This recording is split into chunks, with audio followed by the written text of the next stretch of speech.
kiwinjo ground gi mheshimiwa. Aparo ni kiwinjo gima Sifuna wacho. Ntiere ka iwacho gani ntiere iluongo gani public excitement. Mabedo ga sama ngato nitiere komi microphone. Mama no twangegi gi waheshimiwa ni ka ngato mako microphone, to especially ka tie jatelo maduong' to ntiere kaka dok slip. En manani gigi ok dhi against gik ma Azimio no ochung'ne. To mana kaka ineno Sifuna wacho ni king'iyo Bill of Rights, freedom of expression article 33, access to information article 35. Magi gin gik mochung'. Minyalo paro kata ndalo BBI case manenie court ne about ilongo nangwa structure. Basic doctrine structure. Basic doctrine structure. Mani wacho ni kochopo ka Bill of Rights to you cannot touch. Then ki biro be article 118 on public access and participation. Any constitution or any legislation ma wajumbe okadho. Omiyo mujumbe ok nyal chung' to wacho ni koro weri gi mae nikech koro gimoro amora mane wadwaro setimang'owa osetimre. Mar ariyo, aparo ni kiketo manifesto mar Azimio, tiketo manifesto mar Kenya Kwanza en day and night.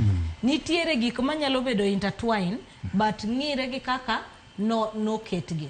Koro kinyalo wacho ni gimoro amora mar Azimio already Kenya Kwanza timang'owa implement. To kagi implement nyis japiny mondo mi japiny kikoso ai iwache niya kane en affordable housing wambe mae manoketo ne japiny, kane medical health shani ema ne wadhi miyo jopiny, kane NSSF mae kaka ne wapango ne wadhi medo pesa mar ji, mar usuru mae kaka ne watimang'owa wapango. Koro wang'e mabeni mae kaka manifesto mar Azimio ne en to gi manifesto ma Kenya Kwanza ne gimira each other.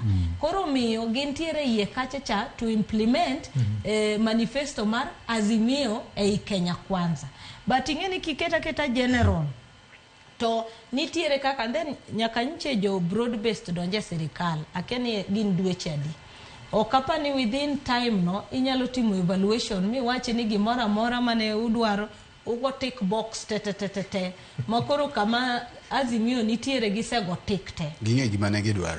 Koro aparo ni kachacha to mana kaka iwacho to especially ka in minority leader.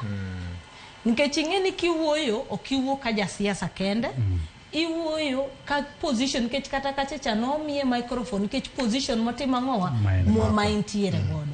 Koro message mane mo pass ne members manie boye mobro nyiso ni kawuono watim kama ka ne mosewacho ni gimoro amora nyue mo wacho ni sirikal mar handshake magin be mane gin the main leaders e handshake no fail jo Kenya. Koro kama cheche mane gintiere to no fail jo Kenya.